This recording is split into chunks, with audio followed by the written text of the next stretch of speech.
Chapter 5. The Trial.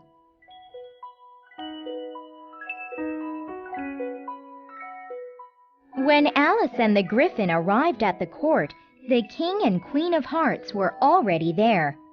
There was a great crowd of all sorts of animals and birds, too. Alice saw the White Rabbit. He was standing beside the King. He was holding a trumpet and a piece of paper and looked very important. The King was the judge. Alice knew he was the judge because he was wearing a wig. He was wearing his crown on top of his wig. Alice thought he looked rather silly. The Knave of Hearts was standing on the other side of the court. He was the prisoner, and the soldiers were guarding him. Next to him sat 12 animals in a box. They were the jury. They were all busily writing. "Why are they writing?" Alice asked the Griffin. "The trial hasn't begun." "They're writing down their names so they won't forget them," the Griffin told her. In the middle of the court, there was a large plate of jam tarts. Alice began to feel rather hungry. "I hope the trial will be over soon," thought Alice. "Then we can eat the food."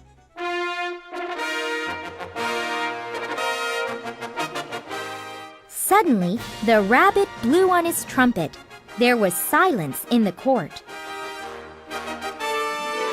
"Read out what the prisoner has done," said the King.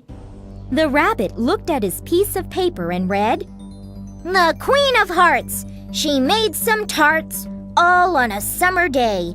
The Knave of Hearts, he stole those tarts and took them quite away." "Did he do it?" the King asked the jury.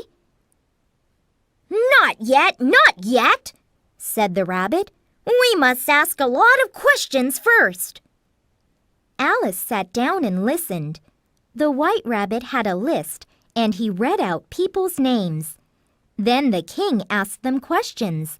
One of the people was the Duchess's cook. The King thought for a long time. Then he asked the cook, "What are tarts made of?" "Pepper mostly," answered the cook. "No jam!" shouted somebody else in the court. "Throw that person out of the court!" shouted the Queen. "Off with his head!" There was an awful lot of noise for a while. Then the White Rabbit went on with his list. All the questions and answers seemed very silly to Alice. Then the White Rabbit called out the next name. "Alice!" "Here!" cried Alice and jumped up. Alice was sitting by the jury box. As she jumped up, she pushed the box by mistake and it fell over. All the animals fell out of the box. "The trial can't go on without the jury," said the King. Alice picked them all up as quickly as she could and put them back in the box. But she was hurrying so much that some went in upside down. "What do you know about this business?" the King asked Alice. "Nothing," said Alice. "That's very important," said the King to the jury.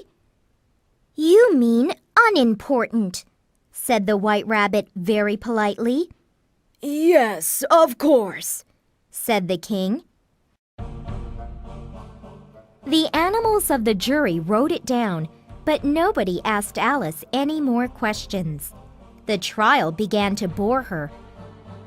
Then the Queen said the silliest thing of all. "We must now decide what the punishment is to be."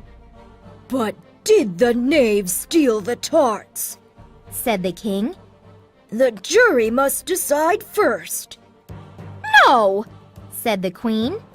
"Punishment first, then the jury can decide if he did it."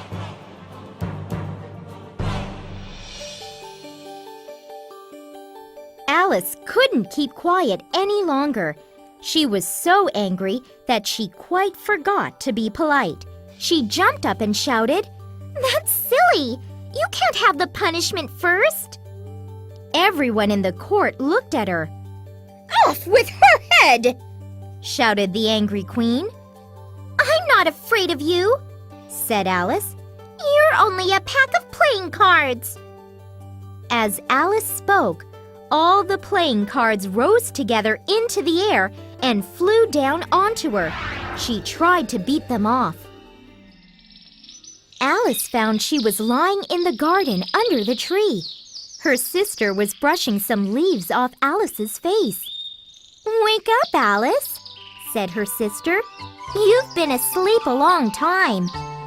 "Oh, I've had such a curious dream," said Alice, and she told her sister all about it.